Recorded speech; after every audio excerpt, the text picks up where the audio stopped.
olhar para o céu. Por que olhar para o céu? Porque estamos hoje no segundo domingo da quaresma, né? Você que está assistindo talvez no segundo ou outro dia, o dia que nós estamos gravando é o segundo domingo da quaresma.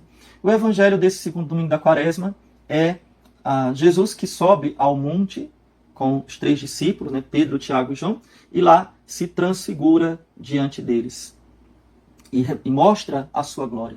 É uma manifestação da glória divina, a manifestação do céu. E essa manifestação do céu deve ser aquilo que nos alenta na nossa luta contra o pecado. Quando nós temos um objetivo, e esse objetivo ele é bem claro, e esse objetivo é bem grande, esse objetivo é o nosso sonho, a nossa meta, a nossa vitória, então nós lutamos por ele. Eu luto por um objetivo que vale a pena. Existe uma frase, não sei quem é o autor, que diz assim: o homem suporta, preste atenção, o homem suporta quase tudo se ele tem um porquê. Pode até anotar aí no seu caderninho das lives, né, no seu caderninho de catequese com o Padre Leonardo, né, com o seu pároco virtual. Então, o homem, ele suporta quase todo qualquer como, se ele tem um porquê. Vou explicar. O porquê é o objetivo, é a meta. Então, se a minha meta ela é suficiente, o como chegar à meta se torna pouco importante. Os sacrifícios que eu vou fazer para chegar àquela meta, eles são fáceis, se tornam fáceis, porque eu tenho o objetivo, né? O porquê. Então, vamos lá. Eu tenho um porquê, que é o porquê último da vida, que é o mais importante, que é chegar no céu. Esse é o meu porquê. Tá? Então, como eu vou chegar no céu? Eu faço penitência. Eu faço sacrifício. Eu renuncio ao pecado, eu renuncio à minha vontade. Este é o como. Então, por que eu faço isso? Né? Por que eu faço esse como? Por que eu faço sacrifício? Por que eu obedeço a Deus? Por quê?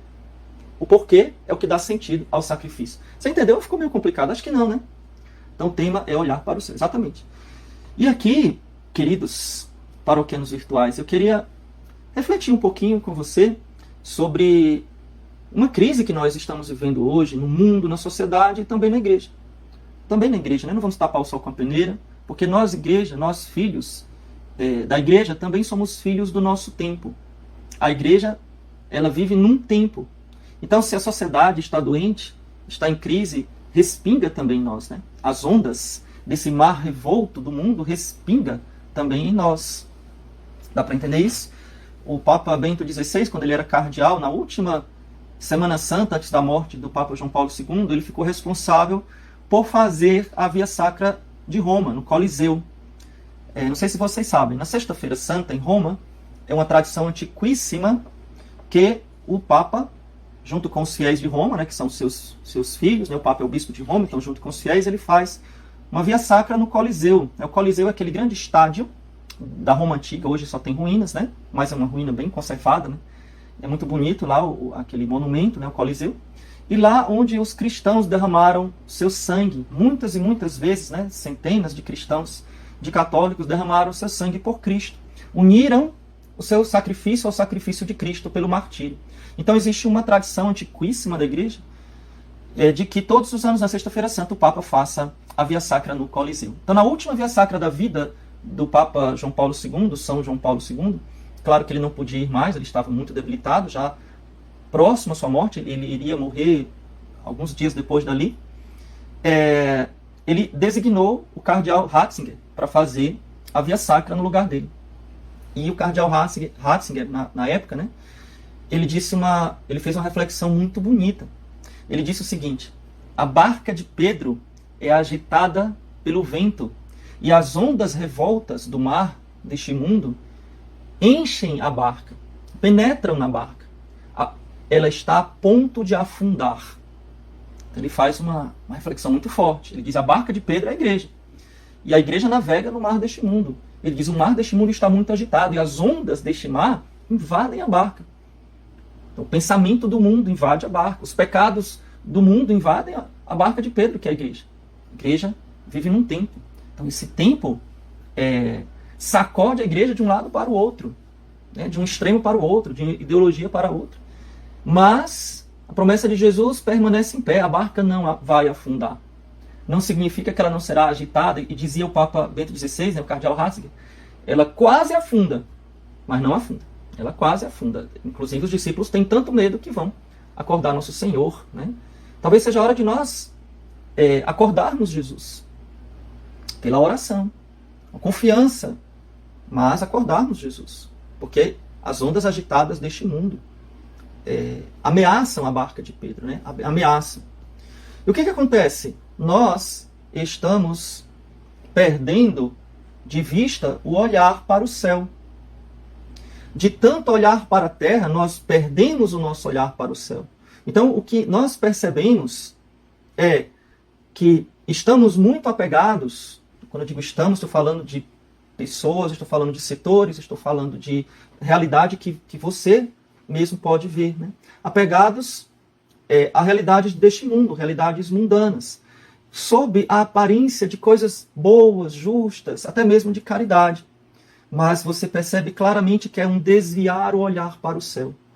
Desviar o olhar para aquilo que é o nosso porquê.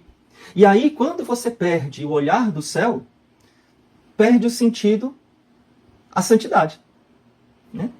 A santidade faz sentido quando eu olho para o céu. A santidade, buscar a santidade faz sentido quando eu busco a vida eterna. Aí sim, se o meu olhar, o meu coração é voltado para o céu, para a vida eterna, aí sim, eu procuro fazer penitência, eu procuro mortificar a minha carne, eu vou ser casto, eu vou ser obediente à palavra de Deus, eu vou ouvir o Filho de Deus. Eis o meu Filho amado, ouvi-o. Esse é o meu filho querido, meu filho dileto, diz o Pai. O Pai faz uma declaração de amor hoje no Monte Tabor. Os discípulos ficam tão espantados que caem com o rosto por terra, porque eles percebem a teofania, né, a manifestação divina.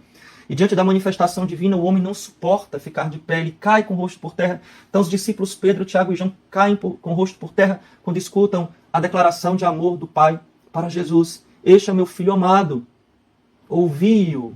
Né? Então se você tira o olhar de Deus, se você tira o olhar do céu, se você não sobe o monte, se você não olha para o alto, você não escuta a voz do Pai. E aí tudo perde sentido a adoração eucarística, perde sentido os sacramentos, a santidade dos sacramentos, perde sentido a sua busca de santidade, perde sentido até rezar. Vou falar aqui uma coisa para vocês, vou contar uma história.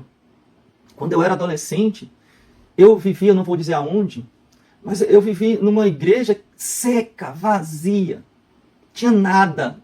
Era uma sequidão de Deus. A gente ia para os encontros vocacionais, lá onde eu morava, e a oração era, a gente saía no jardim catando pedra, falando sério, parece uma brincadeira que eu estou dizendo, catando pedra, pau, aí a gente botava em cima de uma mesa e cada um botava, a oração era isso, você pegava a pedra e colocava, isso aqui é o meu coração, porque o meu coração não tem amor aos pobres. Aí o outro vinha com um pedaço de pau e dizia, isso aqui, esse pau é torto, representa porque os caminhos dessa vida são tortos. Gente, não tinha nada. Não se sentia Deus, não se sentia amor por Deus, não se sentia zelo, não se sentia nada. Perdidos nestas coisas deste mundo. Completamente perdidos nestas coisas desse mundo. A motivação para ser padre, que diziam para a gente, é para lutar pelos pobres. Você precisa ser padre para fazer isso? Precisa não. Né? É olhar para o céu, né? Olhar para o céu. Então isso é o mais importante. Né? Isso é o que vale a pena. O que você vê de dificuldade hoje, o que você encontra, é isso que eu queria lhe chamar a atenção. O que você encontra de secura, de aridez, né? De impregnação, vamos usar aqui essa palavra, de ideologia, né? De apego às coisas deste mundo. Né? Parece que o objetivo da vida é lutar pelas coisas deste mundo. Eu vou até usar uma frase, né, do Papa Francisco. O Papa Francisco diz, ele já disse várias vezes isso, não confundamos a igreja com uma ONG. A igreja não é uma ONG, porque a ONG, né, organização não governamental, uma ONG ela tem objetivos mundanos. Uma ONG ela tem objetivos de benefícios sociais. Tudo bem, mas o nosso objetivo ele é muito, muito superior a isso. Nosso objetivo é o céu. A igreja não é uma ONG, né? Não é uma organização não governamental. A igreja é uma instituição divina. divina. Portanto, queridos paroquianos virtuais, meu boa noite hoje é esta frase: olhem para o céu. Diante das dificuldades que nós estamos vivendo neste mundo, olhem para o céu. Diante dos pecados, escândalos, confusões que nós estamos vivendo neste mundo, olhe para o céu. Esse é o nosso fim último, esse é o nosso porquê. E se nós tivermos o foco no céu, então nós vamos abraçar as lutas da quaresma com mais vigor. Por que eu estou fazendo penitência? Porque eu quero ser santo e eu quero ir para o céu. Por que eu estou renunciando a isso, renunciando àquilo? Por que eu vou me esforçar para rezar melhor, ser mais fiel na oração? Por que eu vou me esforçar para fazer uma confissão mais bem feita? Porque eu quero o céu. E se eu perder o olhar do céu, então eu vou ficar completamente perdido. Completamente perdido. Aí eu não sei o que eu vou. Aí eu vou precisar me apegar a alguma coisa.